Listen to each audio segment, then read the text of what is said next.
네, 중국이 아베 총리의 야스쿠니 신사 참배와 관련해서 일본이 계속해서 도발한다면 중국도 끝까지 갈 것이라고 경고했습니다. 가뜩이나 꼬여있는 중일 관계가 앞으로 더욱더 나빠질 것으로 보입니다. 네, 베이징 연결합니다. 서봉국 특파원. 네, 베이징입니다. 네, 자, 중국 외교부장이 나서서 강경 대응 방침을 밝혔다면서요? 네, 왕이 부장은 어제 기테라 마사토 주중 일본 대사를 외교부로 불러서 아베 총리의 야스쿠니 신사 참배에 항의했습니다. 또 이 자리에서 만일 일본이 중일 관계의 마지노선까지 계속 도발한다면 중국 역시 끝까지 갈 것이라고 말했다고 중국 언론들이 보도했습니다. 왕 부장의 이런 태도는 중국이 앞으로 역사 문제나 일본의 우경화에 대해서 양보 없이 철저히 대응하겠다는 의지를 드러내는 것으로 보입니다. 이에 따라 중국은 앞으로 외교, 군사, 경제 면에서 일본에 대한 압박을 강화할 것으로 전망됩니다.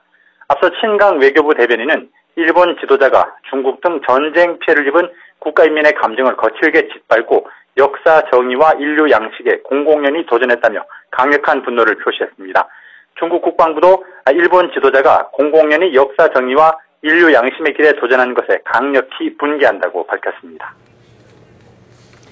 네, 이번 신사 참배가 중일 관계 악화뿐만 아니라 반일 감정 악화까지 불러올 수 있다는 우려가 나오고 있다고요? 네, 최근 중일 관계는 센카쿠, 중국명 자위다오 영유권 분쟁을 계기로 악화일로를 걸어왔습니다. 또 중국이 설정한 동중국해 방위식별 구역을 일본이 강력히 반발하면서 수습하기 어려운 상황으로 내몰리고 있습니다.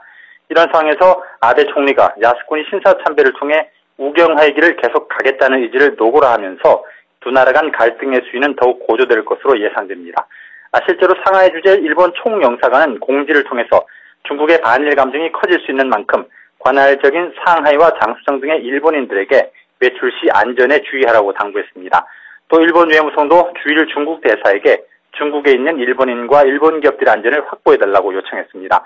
중국 한국시보는 이와 관련해 평론 기사에서 아베 신조 총리를 환영할 수 없는 인물로 선포해 중국 입국을 금지하자고 제의해서 눈길을 끌었습니다. 지금까지 베이징에서 전해드렸습니다.